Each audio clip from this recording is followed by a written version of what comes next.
We have to talk about the bombshell interview that dropped last night between Manchester United owner Sir Jim Ratcliffe, minority owner, should I say, and Gary Neville. It's been a season full of nightmares on and off the pitch. We can all agree with that. And Sir Jim has finally come out and addressed the fans' concern and been very vocal throughout the last few months, from a regrettable recruitment decisions and brutal staff cuts and, no food in the canteen, etc., etc. Ryan, we'll start with you as a United fan on the panel. There's a lot to unpick in what he said across a couple of interviews he's done, one with the newspaper as well, one on BBC Sport, one on Sky, one with Overlap. So a lot to unpick. What would you take from it overall? Oh man, it's so difficult because it is a case of where do you start? I mean, I understand the Manchester United fan base, and I felt it to a degree. I'm sure you did. Wow, finally we're getting to hear behind the scenes. We're getting to hear a Manchester United owner talk about how bad it's been. So and credit where credit's due. He sat down with Gary Neville. And he's been, refreshingly honest, I suppose you could say. He has been honest about quite a lot of it. Fair play to Gary Neville as well, I have to say. I've watched it a couple of times now. He asked the direct questions. He wasn't afraid to cut across him and push back on some. Would have been easy for him to do that, wouldn't it? It would have been. Especially because he's on the task force of the stadium. A lot of people have labelled some sort of accusations towards Gary that, why is he not calling out Ineos? Why is he not? So I think that was good of him to push back on I agree, fair play to him. And I think he's won even more Manchester United fans over with that interview, which I can completely understand. But that's probably where the positives end in terms of what I was hearing. I don't want to wax lyrical about things too much because it's been alarming. Of course it has, the last, however long.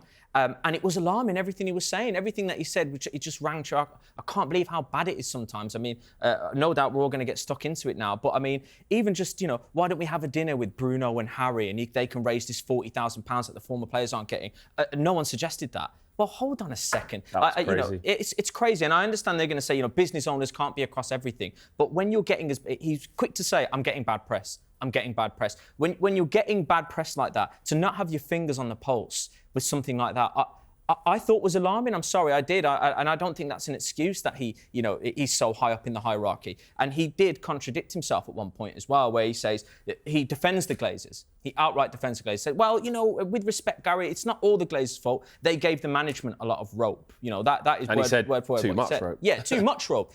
But then at the same time, is that not what he's falling victim to over the last 12 months? He's given his management team, pass, I don't know the figures on this, pass, I don't know this. No one suggested that to me. Well, you've given your management too much rope as well, and they've not, in 12 months already, they've not done the business for you either. So, look, as I say, it was refreshingly honest from him, but there were some things where I just thought, look, I want to buy into what he's saying. We'll get there. We'll get there, Gary. We'll get there again. Don't worry about that. But from what I've seen, I don't know, that's just words at this point. So yes, it was honest, and I'm happy to hear the honesty, but it was still alarming, Flex. Yeah, we'll unpick some of the key parts from that interview. Clive, there was a part of the interview where he said that he categorised the fans and sort of spoke about who the loyal fans are. Yeah. And he alluded to basically loyal fans being the ones who have season tickets, go to every game, and don't sell their tickets for the rest of the games. That's what loyal fans are. From an Arsenal perspective, as a neutral perspective, would you be, if the Cronkies or whoever at Arsenal categorised the fans into that sort of grouping, would you be happy with that? Is that a fine line to cross? No, I wouldn't. I think you've got to be very careful when you're telling fans how to fan, because it's an individual, personal experience. When you cross that line, you're saying to people, "This is how I see it."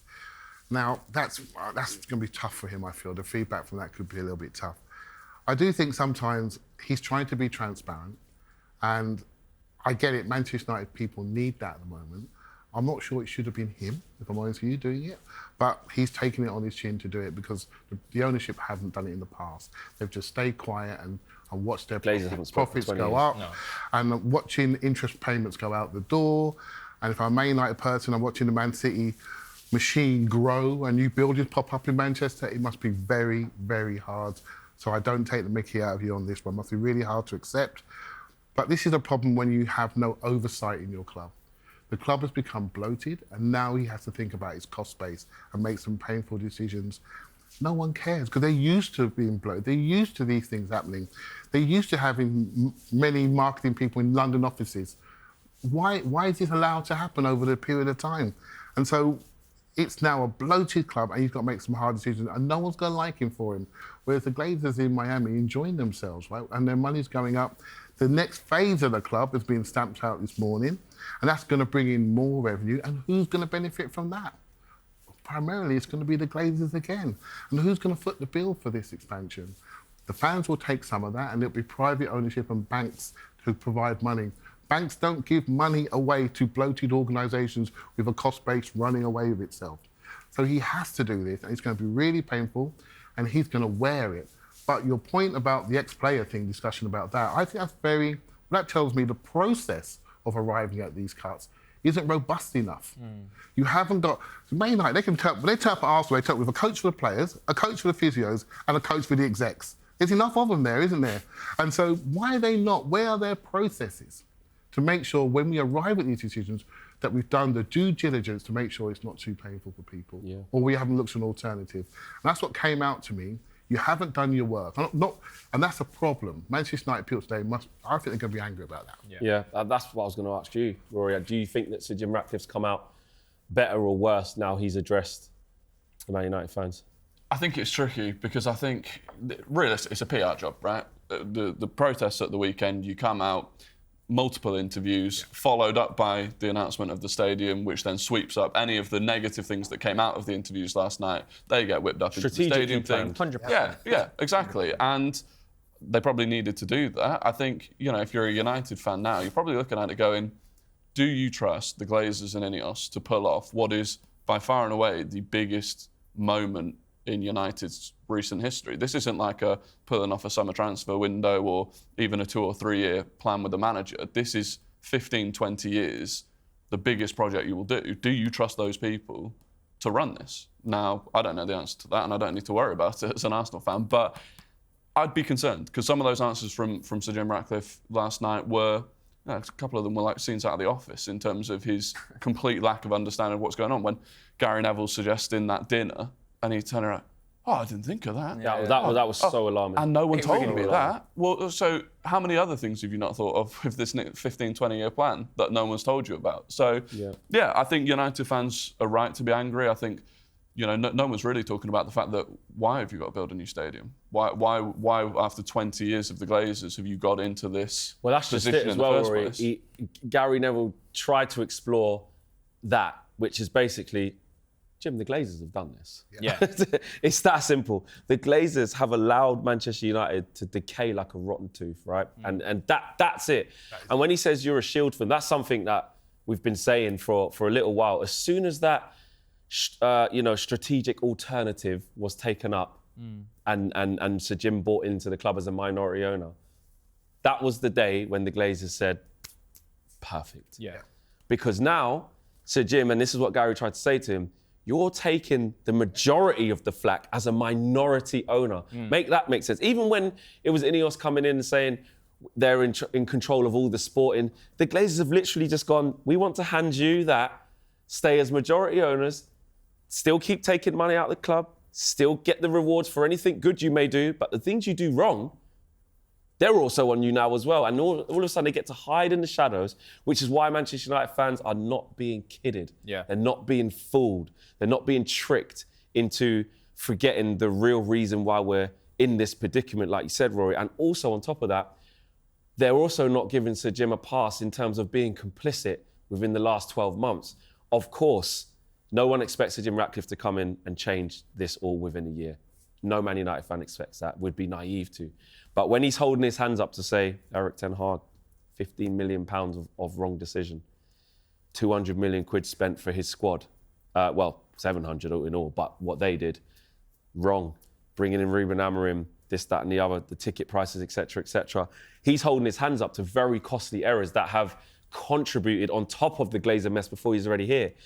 But at the same time, I did hear him say some things that rang true, Ryan. I want to ask you about these. Go on. When he sort of said, Man United's going to run out of money by the end of 2025. Now, is he being a bit sensationalist with the timescale? But he's basically into, we cannot keep spending at this rate and the income not matching it. That's just basics of business. If you spend more than you bring in, you're done. Then he went on to sort of talk about this summer, we are basically, if we don't sign a player, we have to write a cheque for £89 million. Yeah. So essentially he's saying, if I don't change something, where's that 89 million quid going to come from?